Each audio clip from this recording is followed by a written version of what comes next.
សួស្តីអ្នកទាំងអស់គ្នានៅវីដេអូនេះយើងបន្តពីវីដេអូមុនទាក់ទងនឹងការណែនាំពី web development យើងបន្តទៅមុខទៀតទាក់ទងទៅនឹងទិសដៅពី JavaScript ហើយនិង HTML ឥឡូវយើងបន្តទៅកាន់ slide បន្តមកទៀតលើកមុនយើងអត់តាមនេះឥឡូវយើងបន្ថែមចំណែក jQuery វិញគឺវាជាបណ្ដុំនៃ library របស់ JavaScript ដែលមាន feature JavaScript ច្រើនដូច្នេះយើងសរសេរវាលឿនបើមិនយើងសរសេរ JavaScript ទៅមានន័យថាយើងសរសេរវារៀងច្រើននេះហើយបើយើងរៀន static page ឬក៏ behavior page មួយចំនួនដែលយើងប្រើ original build from scratch ដោយប្រើ framework ផ្សេងៗទៀត jQuery គឺជួយច្រើនក្នុងការសរសេរកូដឲ្យលឿនជាងមុនព្រោះវាមាន library ស្រាប់ហើយខ្សែខ្លីៗអញ្ចឹងទៅមុខទៀតយើងនឹង practice ពី HTML សុទ្ធតែម្ដងអត់មាន CSS ជំនួយទេអញ្ចឹងHTML សុទ្ធគឺយើងអាច style ទៅលើវាបានដែរឬក៏យើងអាច add CSS នៅក្នុងនឹងបានតែជាងធ្វើនេះមានថាយើងរៀនឲ្យស្ទាត់ជំនាញទៅក្នុង HTML អញ្ចឹងមកទៀតអ្នកទាំងគ្នា down Visual Studio Code មកដើម្បីអាច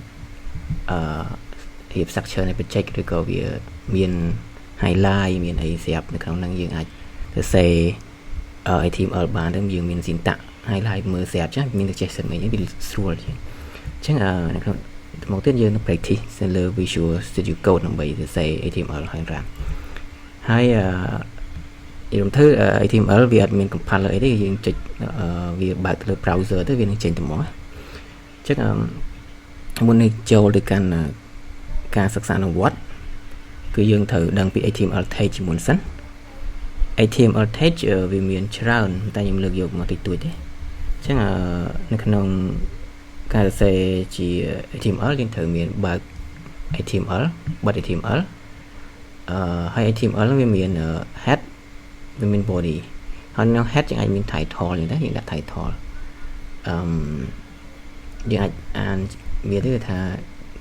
delimit the page head មានន័យថាយើងអាចថាដាក់វាជាមានដាក់ជា style ជា title ជាអីក្នុងហ្នឹងអញ្ចឹងណា body យើងមាន title នៅក្នុងហ្នឹងវាអាច body មានជា page ទាំងមូលមក page មួយអញ្ចឹងវាអាចតបទុកនៅក្នុង section ច្រើននៅក្នុងហ្នឹងអញ្ចឹងជាឧទាហរណ៍ថាវាមានbold អញ្ចឹង B មាន bold HN នេះយើងអត់សូវប្រើវាថា limit level n heading ហើយ I យើងប្រើជា italic font italic font red center មានកតាល UL មានជា list OL នេះមានន័យថា list as number UL another list break line ចុះបន្ទាត់ paragraph HR មាន horizontal lines